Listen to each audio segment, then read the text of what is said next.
Hi, this is Miss Cruz. I am going to show you how to use an Xacto knife properly when you're wanting to cut intricate pieces out or just cut certain shapes out.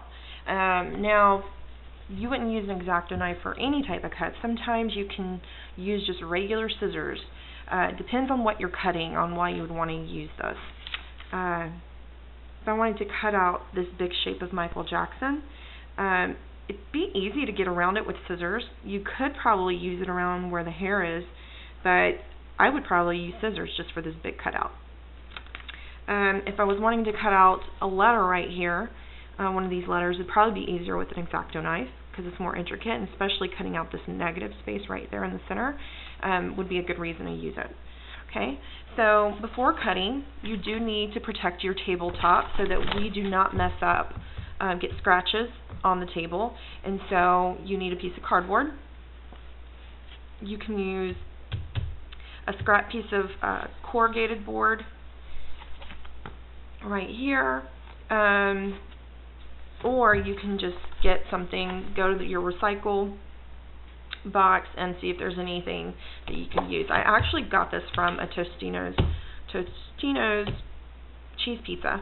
My son likes to eat these, and I just went in there and cut off the back part of it, and now I'm using it for my mat board. Okay? Alright, so you do need that. So I'm going to go ahead and just cut out just a square right here just to show you. You actually want to put this protective piece behind this page so that you're also protecting the pages behind it. And here's your Xacto knife. Before I cut, I just want to show you, usually they have this little, if you unscrew this, you can take the blade out. Okay? And sometimes these blades get loose, or sometimes they need to be replaced. And so that's how you would take it out. You just unscrew it and take it out, replace it, or just to tighten it. And then lefty-loosey, righty-tighty, so turn it to the right in order to tighten it, if it ever does come loose, or if you ever want to fix that. Okay? Alright, so you kind of hold it like a pencil. You want to be firm with your cuts. And the biggest mistake that students do is they pull up and just make all these little single cuts. That tends to make the cut very jagged, and so you don't want that. So try to do one continuous cut. I'm just going to do a quick, I'm just going to go across and cut out this section right here.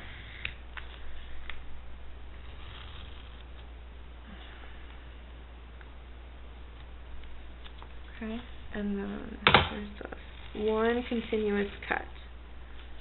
Alright, and there you have it. Okay, so that's how you would do it. You can see, oh, by the way, don't lose this. This protects your Xacto knife when you're not using it. So, and for some reason, sometimes they don't do it to where it stays on easily. So I would put it on the back that it doesn't stay. My board wasn't all the way over, and so I actually cut through behind it. So just be careful with where it's being positioned. Okay, I'm going to go ahead and also cut out this letter E so that you can see one more time how to properly hold it. You want to cut away from you. I'm sorry, I got that mixed up. Cut towards you. Keep your body parts out of the way. Like, you don't want to put your fingers in the path of your blade because you accidentally might slip and it might cut you. So go ahead and take it out. I would cut little pieces first, and then do the bigger areas last. When you make cuts with around a curve, it is kind of difficult for an Xacto knife just because Xacto knives are not curved, they're straight, and so it is kind of hard. It's doable, it's just a little more difficult. So if there's some areas that you can do with just regular scissors, I would just use that. and save the Xacto knife for the more intricate cuts.